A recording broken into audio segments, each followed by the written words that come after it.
네, 성도 여러분 안녕하세요. 반갑습니다. 안녕하세요. 안녕하세요. 네, 야, 네, 오늘 우리 두 분 전사님 또 어김없이 참여해 주셨습니다. 바쁜 중에 또 시간 내주셔서 또 참여해 주셔가지고 너무 감사드립니다. 네, 네, 이번 주일 말씀 또 이제 무리인가 제자인가 말씀 리뷰 벌써 5번째인가요 우리가? 네, 야, 벌써 그렇게 네, 뭐 시간이 어떻게 가는지 모르겠습니다. 예.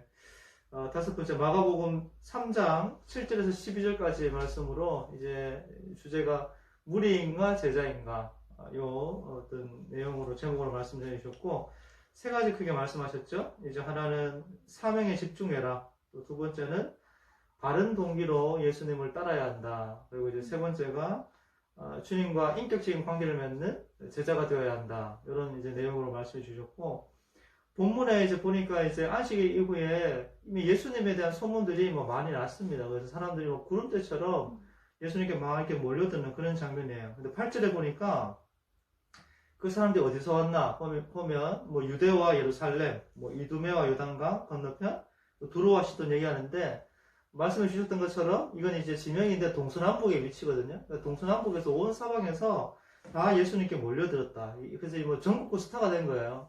오늘 본문 앞에도 보면 뭐 나병 환자 고치시고 뭐 중풍병자 일어나고 많은 어떤 귀신 들린 사람도 막 떠나가고 이런 여러 가지 이적이 막 일어나다 보니까 사람들 마음속에 아이고 내가 저 예수님 만나면 회복되겠다 해서 그런 마음이 있으니까 예수님께 막 찾아온 거죠.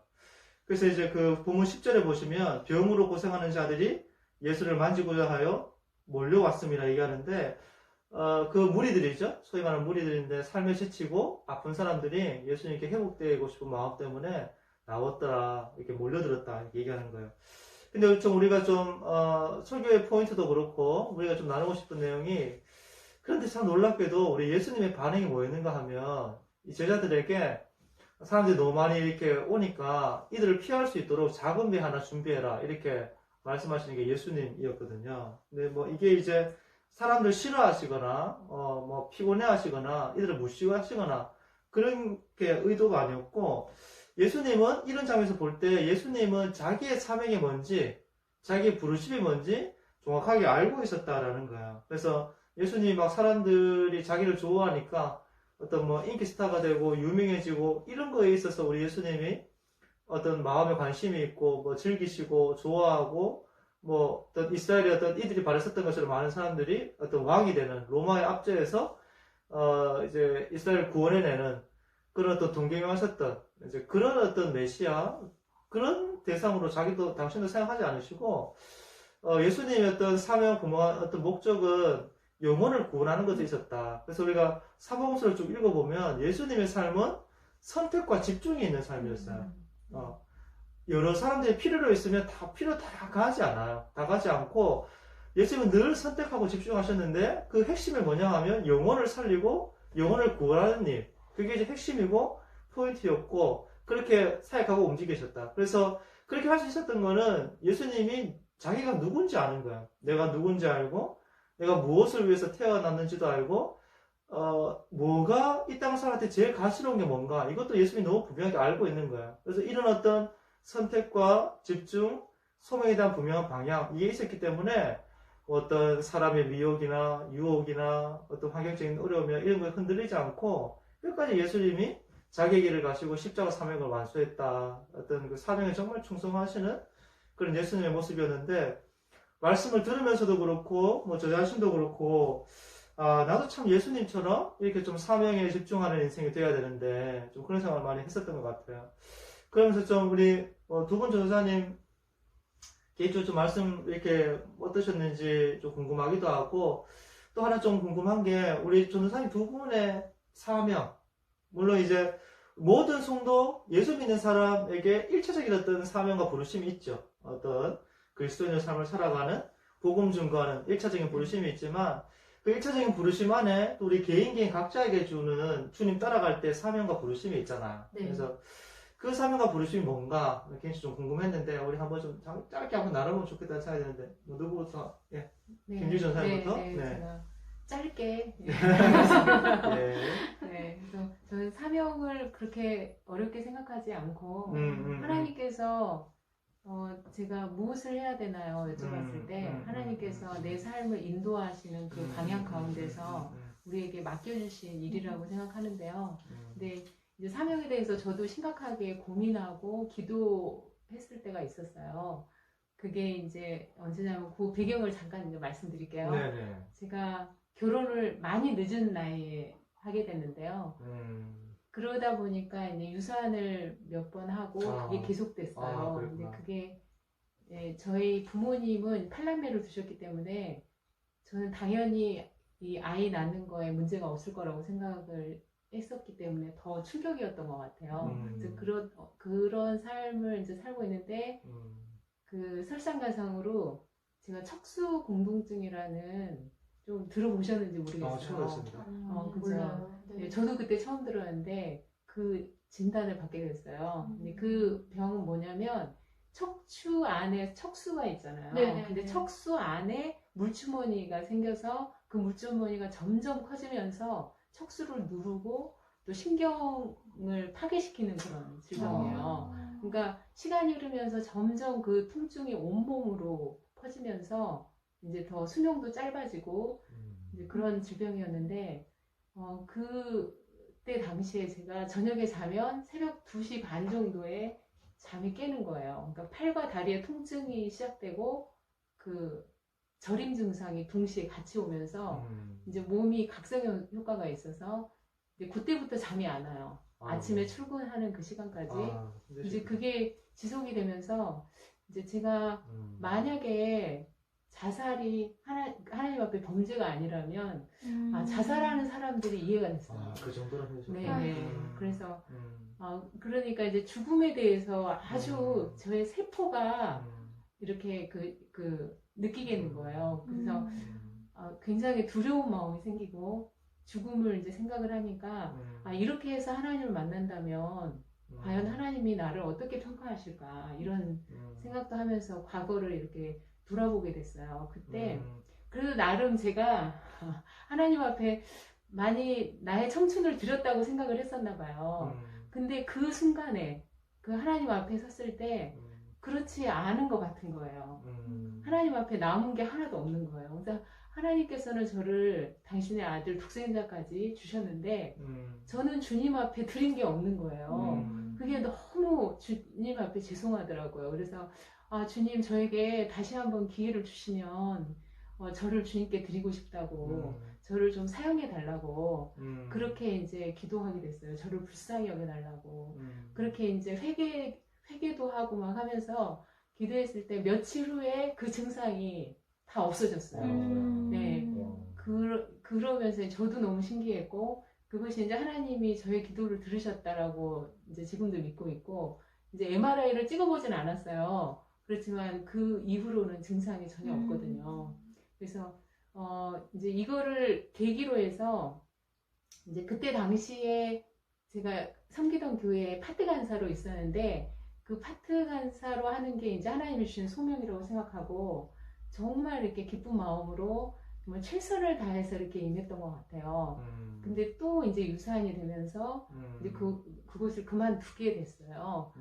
그러면서 이제 하나님 앞에 이제 쉬고 하면서 하나님 정말 저에게 원하시는 게 무엇입니까? 이렇게 심각하게 이제 기도하게 됐어요. 그래서 하나님이 저를 살려주셨는데 그러면서 이제 오랫동안 기도하면서 하나님께서 이제 신앙에 대한 그런 마음을 주시고 예전에 주님 앞에 헌신했던 그것도 이제 생각나게 하면서 이제 신학의 길로 접어들고 그 과정에서 하나님께 사인을 구하고 했을 때 또 하나님께서 거기에 또 응답해 주시고 이런 몇 번의 과정을 통해서 이제 너무 이게 두렵지만 제가 너무 부족하고 가방끈도 짧고 과연 그 신학을 해도 되나라고 굉장히 두려웠지만 순종하는 마음으로 이제 그 시험을 치르고 했는데 제가 영포자거든요.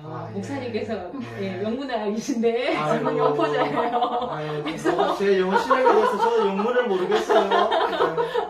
그래서 저는 합격한다는 것도 이제 기적이거든요. 근데 하나님의 은혜로 이제 합격해서 3년 동안 다닌다는 것도 저에게는 굉장히 벅찬 일이었는데 하나님의 은혜로 또 수료를 하면서 하나님 이 다음 단계도 어떤 일이 기다리고 있는지는 모르지만 하나님께서 은혜 주시면 또 감당할 수 있겠구나 이런 믿음이 조금씩 생기더라고요. 그래서 이제 졸업하고 이제 성문교회까지 하나님께서 이렇게 좋은 교회로 또 인도해 주셔서 이제 이곳에서 하나님께서 저에게 부여해 주신 네. 그것이 사명이라고 생각해요. 그래서 이곳 주변에 있는 영혼들이 주님께로 돌아오도록 돕고 그렇죠. 예. 새가족들이 이곳에 교회 공동체, 하나님의 공동체에 잘 적응할 수 있도록 맞아요. 돕는 것이 그게 저희가 주신 사명이 아닌가. 그리고 또 하나는 가정적으로 믿지 않는 가족들이 있는데 그분들을 위해서 이제 기도하고 있거든요.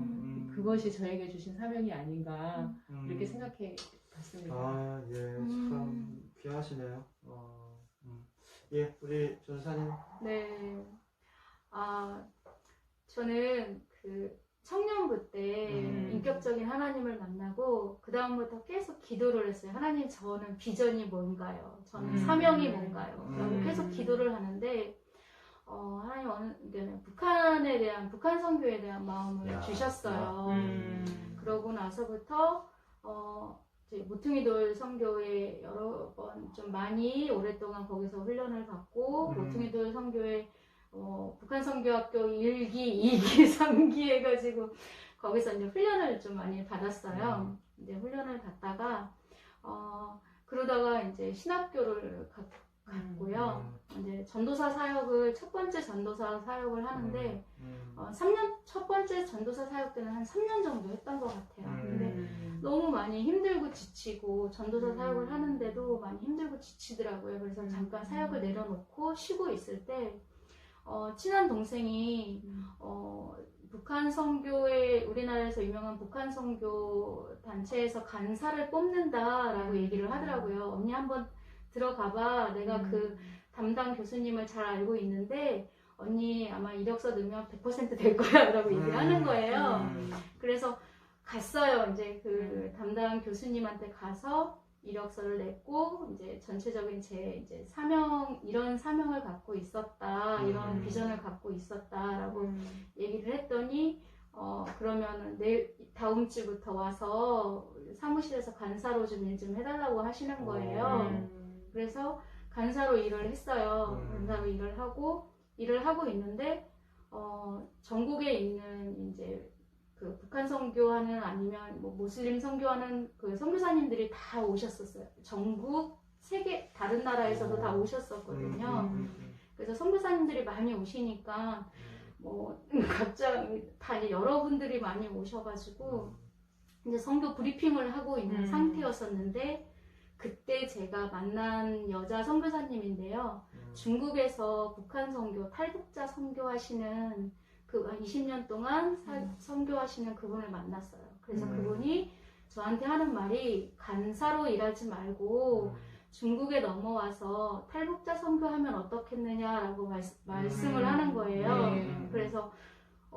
그래서 제가 그분의 말에 따라서 그럼 나는 탈북자 선교, 북한 선교하는 게 맞구나라고 생각을 해서 그해 비자 신청하고 학교 신청하고 이제 여러 가지 신청을 다 했어요. 그래서 중국에 이제 중국 쪽으로 넘어갔고요.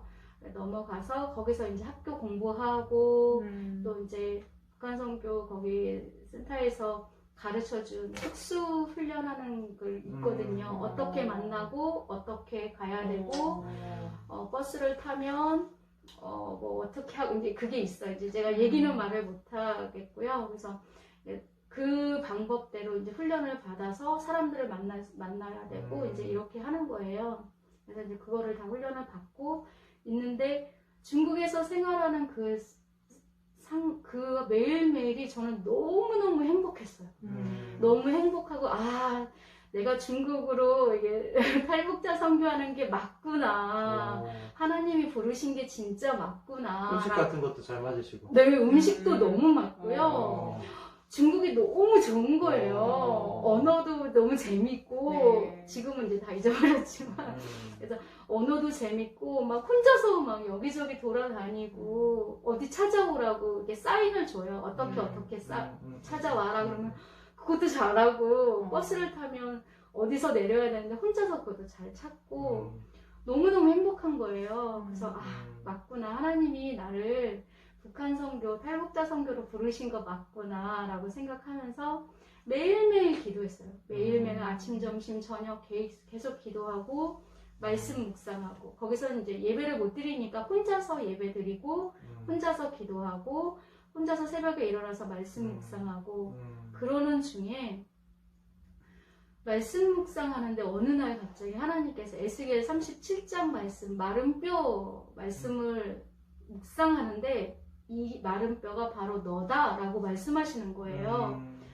제가 너무너무 놀랐었거든요. 그동안 열심히 훈련도 받았고 선교한다고 하면서 훈련도 받았고 사역도 열심히 했고 정말 최선을 다해서 열심히 했는데 마른 뼈라는 소리를 듣고 사실 제가 조금 많이 하나님 앞에 좀 실망하고 그 마른 뼈라는 말은 무슨 음성이었습니까? 개인적으로?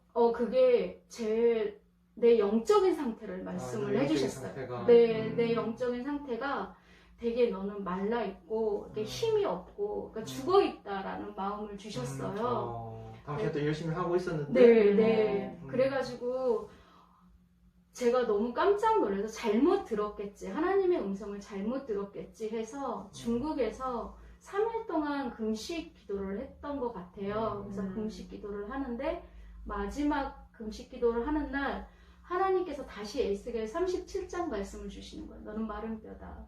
그 대신 에스겔서 37장 14절로 말씀을 마무리해 주시더라고요. 그게 말씀이 뭐냐면 내가 또 내 영을 너희 속에 두어서 너희가 살아나게 하고 내가 또 너희를 너희 고국 땅에 두리니 나 여호와가 이 일을 말하고 이룬 줄을 너희가 알리라. 여호와의 말씀이니라 해서 에스겔 37장 14절 말씀을 주시더라고요. 그래서 하나님의 이 음성을 듣고 중국 선교사님 만나서 그러니까 제가 느꼈던 거, 하나님 나한테 행하셨던 일들을 다 말씀을 드렸어요. 그랬더니 다시 그러면 고국 땅으로 돌아가야 되겠다고. 그래서 중국 선교 1년 못 돼서 다시 한국으로 왔어요. 와서 선교사가 아니라는 걸, 선교사가 아니었구나라는 생각을 가지고 한국 땅에 와서 이제 새로운 사역지 구하려고 기도하고 있는데 엄마 아빠를 위해서 기도하고 가족들을 위해서 기도하는데 갑자기 기도 중에 하나님께서 저에게 요한복음 13장 5절 말씀을 주시는 거예요. 물과 성령으로 거듭나지 아니하면 하나님 나라에 들어갈 수 없느니라 라고 말씀하시는 거예요. 엄마 아빠를 위해서 중보기도 하는데 너무 깜짝 놀랐거든요. 이 말씀을 듣고 얼마나 많이 울었는지, 엄마 아빠가 아직 하나님을 영접하지 않았구나, 하나님을 모르시는구나 라는 생각에 저희 엄마는 제가 초등학교 때부터 교회 다니셨거든요. 권사님이시고. 그래서 나는 당연히 엄마 마음에 하나님이 있겠지라고 생각을 했는데 그게 아니었던 거예요.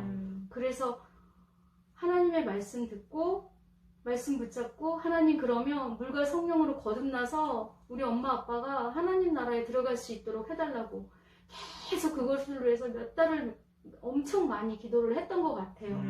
그러고 나서 아버지가 인격적인 하나님을 만나셨고 엄마는 하나님, 예수님 믿냐고 이렇게 물어보면 마음에 예수님이 없다고 얘기를 하세요. 솔직하시네. 네. 네. 모르겠다고 솔직하게 말씀을 하세요. 그래서 제가 그걸 알았어요. 하나님의 말씀이 맞았구나. 하나님께서 저에게 주신 말씀이 맞았구나 라는 생각으로 그 다음부터 엄마 아빠를 위해서 계속 기도했고요. 그동안에 여튼 저는 착각하고 있었던 게 나는 선교사였구나 라는 그거를 내려놓고 이제 나에게 하나님 주신 맡겨진 소명이 가족들 구원하는 거와 지금 사역하고 있는 아이들, 우리 아이들이 물과 성령으로 거듭나서 하나님 나라에 들어가게 하는 게 나의 소명이구나, 나의 사명이구나 라는 걸 깨닫고 그것을 그 말씀 붙잡고 지금도 사역을 하고 있습니다. 네. 네, 너무 귀하네요. 예, 두 분 이야기 너무 잘 들었습니다. 아유, 네. 감사하고요. 우리 사명이라는 게 사실은 이게 크고 대단하고 거창한 그런 게 아니고 마치 비유하자면 군뱅이 기는 것처럼 그렇게 참 어떻게 보면 성과 없고 오늘 하루 삶이 더디고 그런 것이지만 우리 삶의 자리에서 두 분 정도 삶을 사셨던 것처럼 많은 하나님의 사람들이 이렇게 살아냈었던 것처럼 삶의 자리에서 주시는 마음 또 말씀 붙들고 이렇게 순종하며 사는 것이 그게 사명자의 삶이 아닌가 그런 생각이 들고요. 그리고 실제로 주변에 정말 그런 어떤 사명자의 삶들을 보면 삶이 그렇게 뭐 화려하거나 크고 뭐 그러지 않더라고요. 그냥 지극히 사람 냄새나고 지극히 평범해요. 그냥 또 실패가 있고 눈물이 있고 그래서 오히려 크고 화려한 삶보다는 지극히 평범하고 굉장히 참 오히려 더 이렇게 약하고 부족함이 있는데 그 차이를 만들어내는 게 뭐냐 보니까 그들은 그 지극히 평범한 삶 속에서도 내가 누군지 그 정체성이 분명히 있는 거예요. 그리고 내가 왜 이 땅에 사는지 목적의식도 너무 분명하고 이 땅의 삶을 살면서 뭐가 제일 중요한 가치인가 그 가치에 대해서도 눈이 확 열려져 있는 그런 사람들이 진짜 사명을 살아내는 그런 모습들을 보게 됩니다. 그래서 담임 목사님께서 이제 말씀 중에 그 고든 맥도날드 이렇게 내면 세계의 질서와 영적 성장 책 이렇게 소개하시면서 쫓겨다니는 사람 또 부름받은 사람 이렇게 말씀하셨는데 그 책에 그 고든 맥도날드 그 저자가 이 쫓겨다니는 사람, 부름받은 사람의 차이에 대해서 아주 간단하게 딱 정의한 부분이 있는데 인상적이어서 짧은 구절이지만 제가 한번 읽어드릴게요. 쫓겨다니는 사람은 그들이 앞으로 나갈 때에 확신을 가지고 있다고 자신한다. 그러나 가끔 가장 예기치 않은 순간에 앞길을 가로막는 사건이 일어나면 그들은 쉽게 무너지고 만다. 부름받은 사람들은 내부에서, 내면에서 용솟음치는 힘을 가지고 있는데 그것은 외부로부터의 어떠한 타격에도 굴하지 않는 인내와 힘이다. 우리 이 영상을 보시는 분들, 또 우리 성원교회 모든 우리 성도님들이 다 하늘의 콜링, 또 하늘의 어떤 부름을 받은 그런 사람들이죠. 그래서 우리는 인생을 살아가면서 때로 삶의 장가지에 걸려가지고 넘어지고 또 이렇게 막 스크래치가 나고 피도 조금 나고 그렇게 하는데 우리는 그런 삶의 장가지 때문에 외부적인 어떤 요소 때문에 아예 완전히 주저앉거나 낙심하거나 부름을 포기하거나 우리는 그렇게 살지 않습니다. 우리는 하늘의 콜링을 받은 그런 사람들이기 때문에 마지막까지 끝까지 때로 그 삶에 스트레스가 있고 또 고난이 있지만 부르신 사명을 끝까지 완수하는 하늘의 콜링을 받은 사람들이기 때문에 우리는 그 길을 힘있게 달려갈 수 있는 것이다 그런 생각이 들고 우리가 마지막 시대에 방향을 잃지 않고 또 주신 말씀 생각하면서 방향을 잃지 않고 말씀 따서 마지막까지 열매 맺고 주님 앞에 정말 선한 열매 가지고 서는 우리 성도님들, 저와 여러분들 우리 모두 다 될 수 있으면 좋겠다 그런 생각이 들고요. 예, 오늘도 비가 오는데 네 감사합니다. 감사합니다. 네, 두 분이 계셔가지고 이 말씀을 리뷰할 수 있습니다. 네, 너무 감사하고요. 또 다음 시간에 만나도록 하죠. 네, 감사합니다. 감사합니다.